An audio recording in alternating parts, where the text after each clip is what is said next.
A story of silence. But listen closely. Connecting minds. Connecting from Africa for the world. If I asked you who's leading the world in protecting the environment, you'd probably think of the US with its big climate conferences, or maybe Europe with its endless green promises. But what if I told you that both would be wrong? Because one morning, in a place most headlines ignore, an African nation pulled off something so huge, it made those leaders look like they're just talking.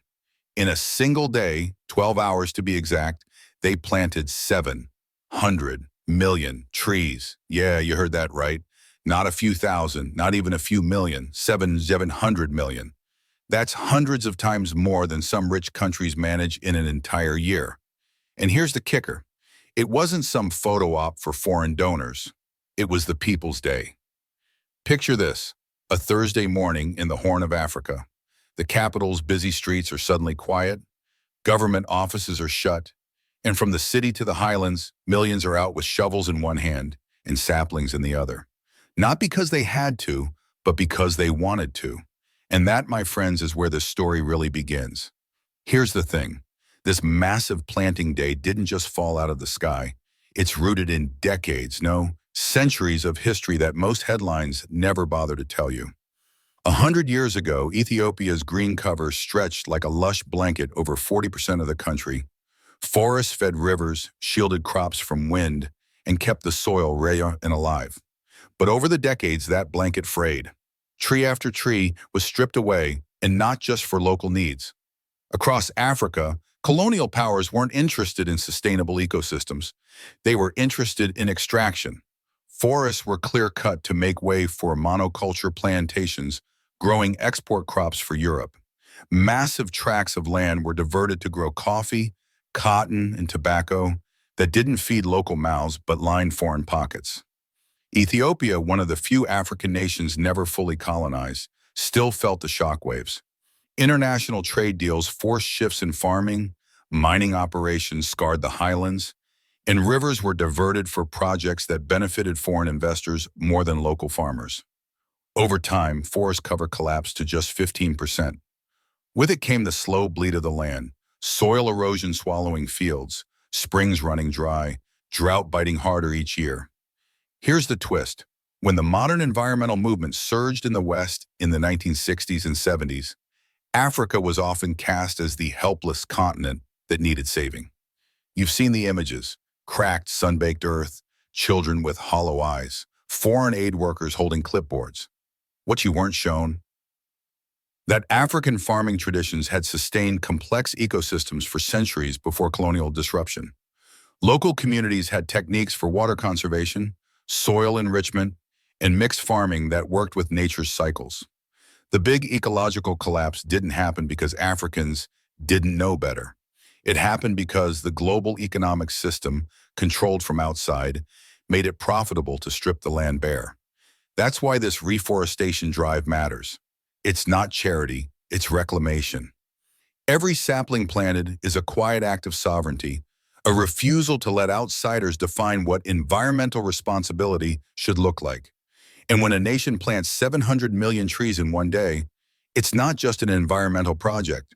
It's a signal flare to the world. So how do you even pull off something that sounds impossible on paper?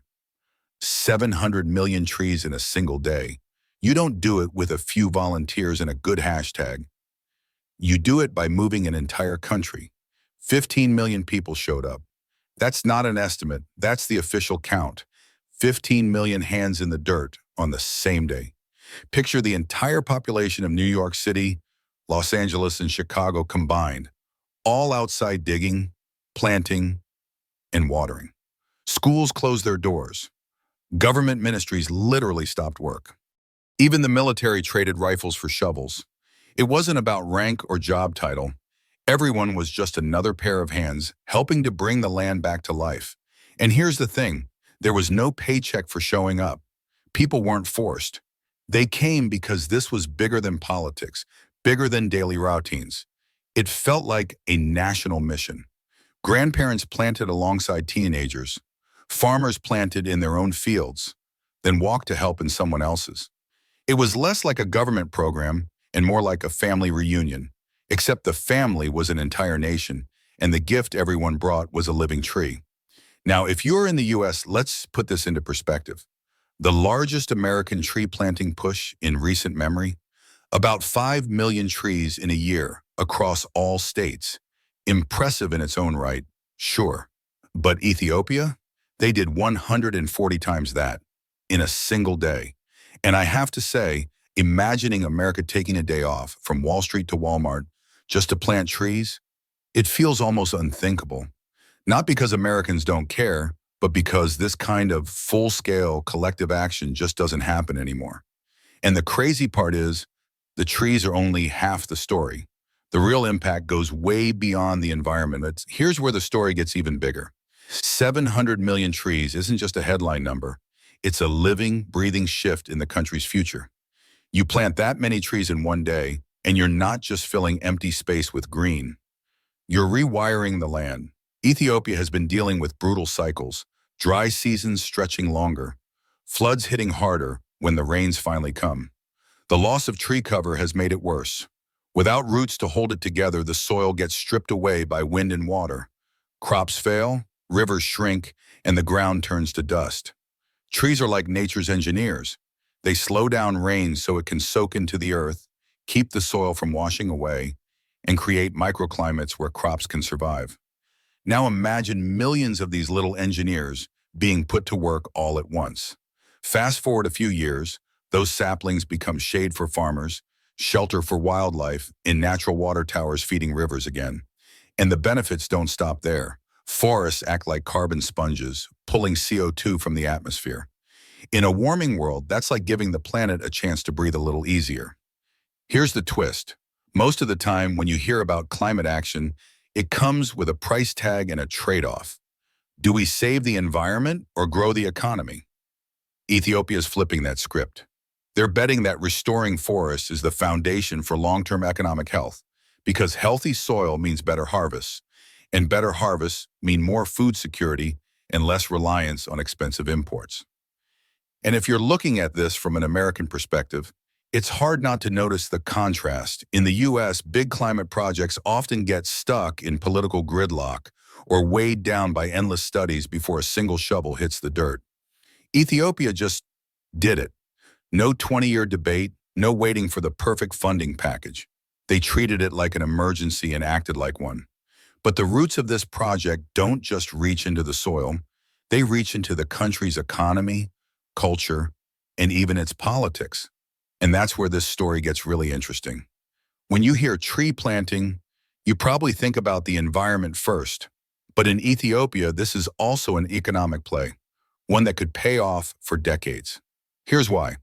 More than 80% of Ethiopians rely on agriculture for their livelihood. Over the years, shrinking forests have meant harsher droughts, weaker soil, and falling crop yields. Farmers have had to work harder to grow less, and in bad years, entire harvests were wiped out. Restoring forests is like fixing the foundation of a house. Without that base, nothing else stands for long. Trees help hold the soil together, keep water in the ground, and shield crops from extreme heat. A coffee plant, for example, grows better under a canopy of shade trees, protecting it from direct sun while keeping moisture in the soil. And in Ethiopia, coffee isn't just a drink, it's a major export. Every sapling planted near farmland today could mean more stable harvests, more income for farmers, and more resilience against climate shocks in the future. There's also the hidden economy of forests, timber, fruit, medicinal plants, and even honey production. Managed sustainably, these resources can support rural communities without stripping the land bare again. That means long-term jobs, not just seasonal work.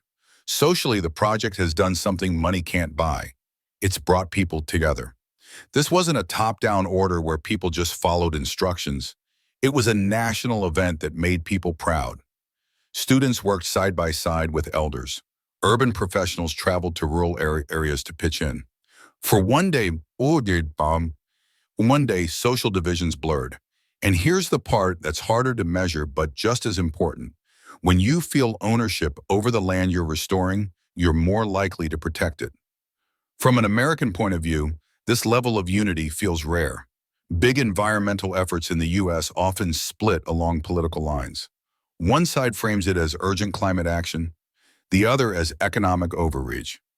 Imagine if there was a project in America where politics didn't matter, where the question wasn't, do we do it, but how many trees can we get in the ground before sunset? That's the kind of collective focus Ethiopia tapped into.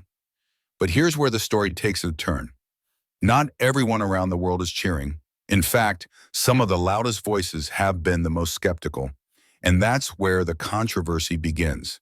You'd think planting 100 million trees in a single day would be one of those rare stories that gets universal applause. But the truth, the reaction wasn't all cheers. In fact, some of the loudest voices in the international conversation were full of doubt. Western media outlets, instead of leading with the scale of the achievement, went straight to the fine print. How do we know all those trees were really planted? What's the survival rate of those saplings? Was the counting method even scientific? On paper, these sound like reasonable questions, but look closely and you notice something. When similar large-scale planting efforts happen in Europe or North America, those same outlets don't lead with skepticism. They lead with celebration. And that's where Ethiopians and many Africans saw a double standard. When Paris plants a few 100,000 trees, it's hailed as visionary climate leadership. When Ethiopia plants hundreds of millions, suddenly it's all about whether the trees really count. It's a pattern that plays out far beyond the environment. African achievements are too often treated as suspect until validated by outsiders. Here's the twist. The criticism wasn't just about numbers. Some questioned whether such a massive planting push could even be sustainable, arguing that without careful planning, many of those trees might die within a few years. But Ethiopian officials pushed back, pointing to the Green Legacy Initiative's follow-up programs. Local caretakers assigned to each planting site, community groups trained to monitor growth, and integration of indigenous knowledge about which species thrive in which regions. From an American perspective, this hits a nerve. The U.S. knows what it's like to face climate skepticism, just in a different form. In America, even proven climate projects can get bogged down by partisan politics and media spin. Ethiopia's challenge is different.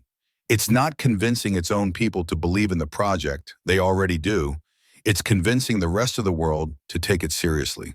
And maybe that's why Ethiopia isn't just planting trees. They're planning a new narrative, one that ties directly to identity, culture, and sovereignty. If you want to understand why Ethiopia's tree planting drive struck such a chord, you can't just look at it as an environmental project. For many Ethiopians, it's tied to something deeper.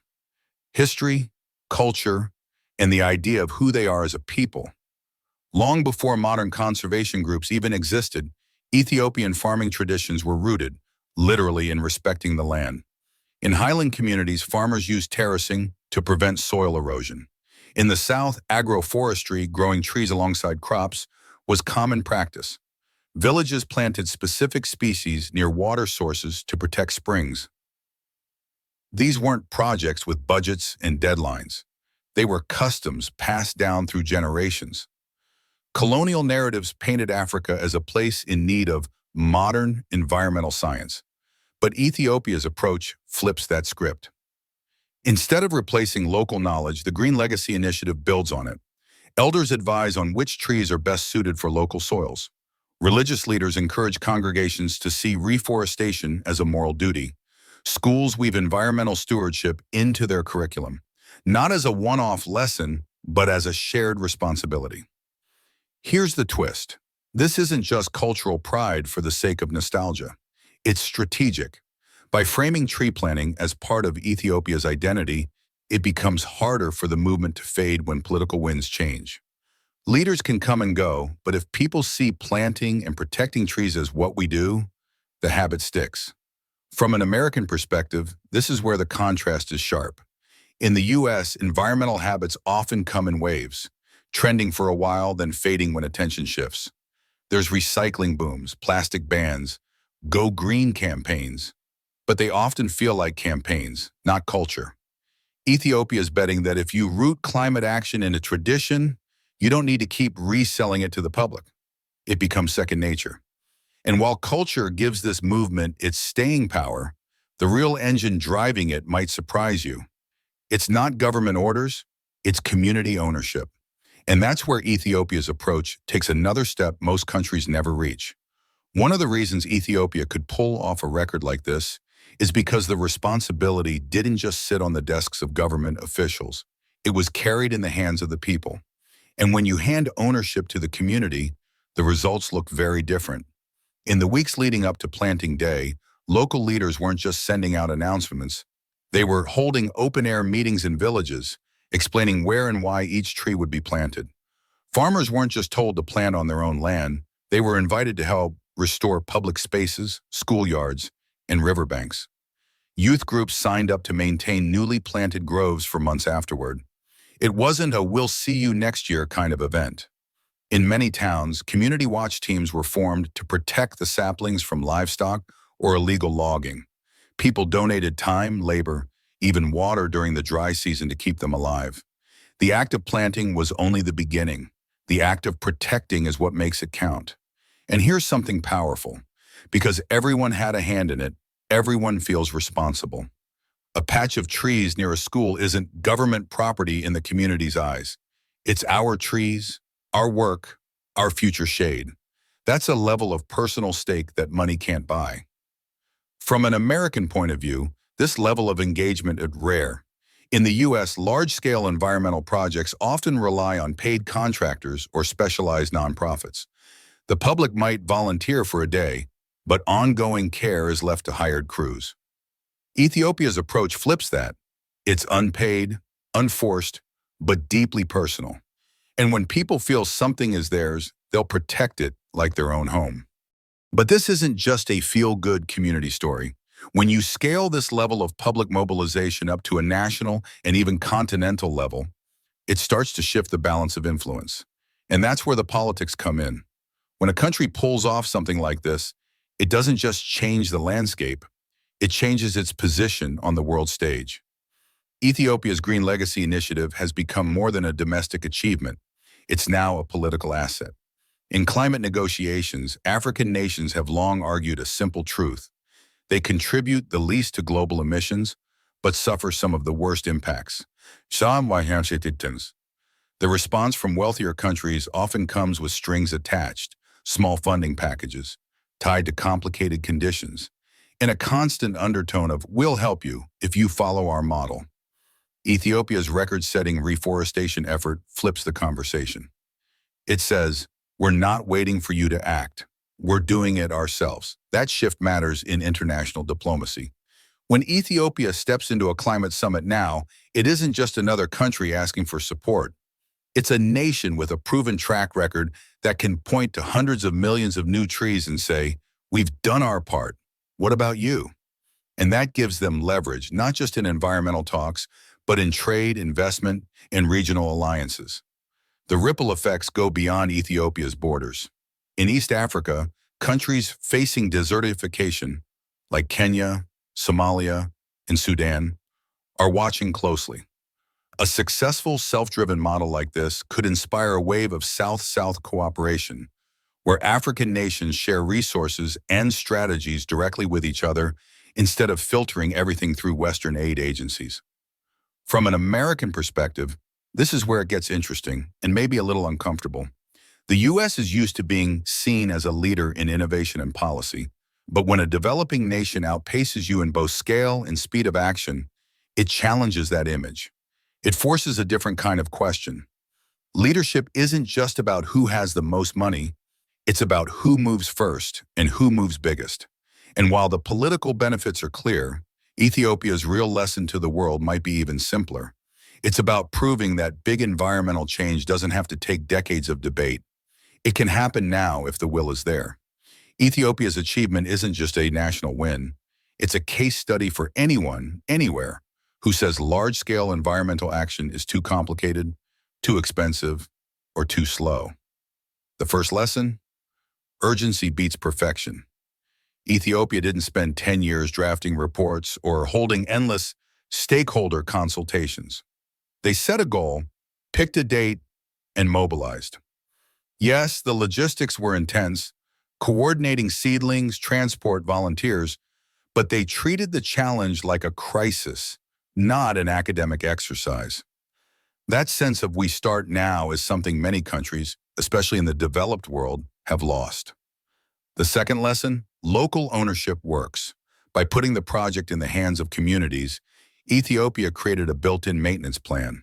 In other countries, tree planting drives often fail because there's no one left to care for the trees after the photo op. Here, the same people who planted them are the ones watering and protecting them. The third lesson, culture is the glue. When climate action feels like a trend, it dies with the next news cycle. When it's rooted in cultural identity, it lasts. Ethiopia didn't just plant trees, they planted them into the story of who they are as a nation. From an American perspective, there's something humbling. Here, the U.S. has unmatched technological and financial resources, yet often moves at the speed of politics, not the speed of need. Ethiopia is showing that if you strip away partisan fights and focus on a shared mission, you can get things done at a scale that shocks the world.